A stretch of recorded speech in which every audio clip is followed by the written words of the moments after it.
Can you tell us when you first got in touch with Stephen? This year. This year? Earlier. What has the investigation looked like as far as you can tell? Looked like they were trying to find evidence, and they hadn't found it yet.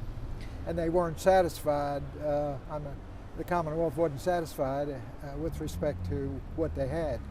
They were looking for more. What do you think they have on him? I don't know if they have any more than I've told you, but they apparently they chose to indict him rather than give him the immunity that he was promised. Oh, so he had been in discussions with them? He has, and I have. Regarding some sort of deal? Immunity. To say what he knows? What's known as transactional immunity. About how many times do you think police have been in touch with Stephen? Over a dozen. Just this year? Many more than a dozen. From your understanding, was Stephen Lawson involved in the death of Crystal Rogers? No, he was not. What do you think his connection is to this case? He was an employee, part-time employee of Houck, and he had an association with Houck. Mr. Houck has had conversations with him about Crystal, and that's the extent of my client's involvement. And what about that phone call? Police have released it as that it was from the interrogation room. That's correct. What do you make of that phone call? It was a set-up phone call. One was supposed to call the other, and the ring came in, and they spoke. And what about Steve's son? Steve's son, I'm not sure about the evidence that they have against Steve's son. I know that he's extremely involved. Do you think that Brooks Houck paid Joseph Lawson to help in the murder of Crystal Rogers?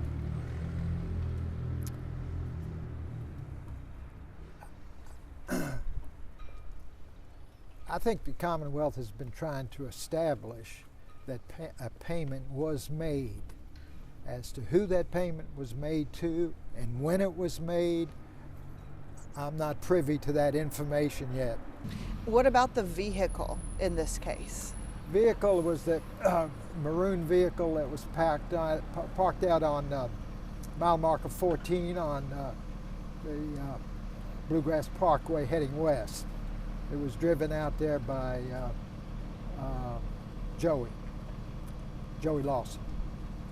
He had a flat tire at that mile marker, and my client received a phone call, went out there and got him, brought him back.